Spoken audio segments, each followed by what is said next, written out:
दुसरी मुलगी दुसरा कन्यारत्न प्राप्त होईल अशा मातांचा सत्कार आणि त्या मुलीच्या नावाने FD अशा प्रकारची एक योजना आम्ही राबवणार आहोत आणि नक्कीच त्यामुळे मुलीच्या जन्माचं स्वागत व्हायला मदत. मला सांगा, जे सरकारी डॉक्टर जे प्रायव्हेट डॉक्टर आहेत त्यांच्यावर काय कारवाई करायला पाहिजे होती? सरकार कुठंतरी कचकाऊ भूमिका घेते असं तुम्हाला वाटतं? कारण सरकार कचकाऊ भूमिका केव्हा घेत आहे? कारण हा भाग एका परळीच्या सरकारी दवाखान्याचा हा प्रश्न नाही, हा प्रश्न महाराष्ट्रातील डॉक्टरांचा आहे. मग आपण फक्त डॉक्टरांना शिक्षा द्यायची का? ज्यांनी गर्भपात केला त्यांना शिक्षा नाही द्यायची का?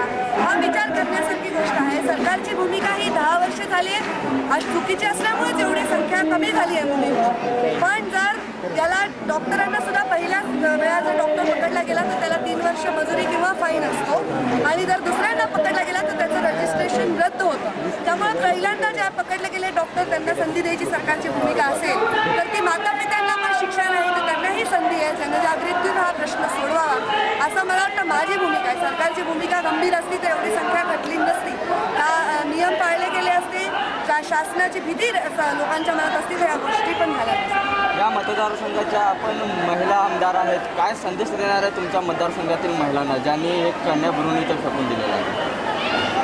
ज्यांनी फेकून दिले तेही दोषी आहेत, ज्यांनी ते भ्रूण पाडण्यास मदत केली आहे तेही दोषी आहेत. त्यामुळे ही जे दोष समाजामध्ये काय तर समाजामधल्या कुप्रथांमुळे, त्यामुळे या कुप्रथा मिटवण्यासाठी आपल्याला पुरुषांची तेवढी सहकार्याची गरज आहे.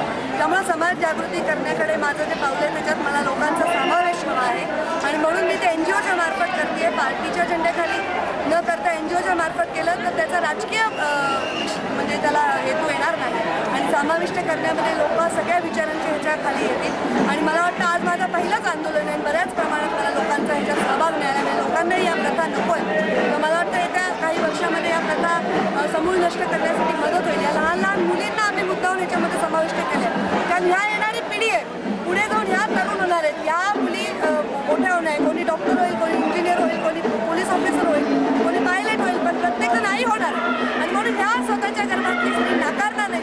संस्कार या वयाच्या मुलींवर झाले, कॉलेजच्या तरुणांवर झाले तर येणारी पिढी सुधारेल.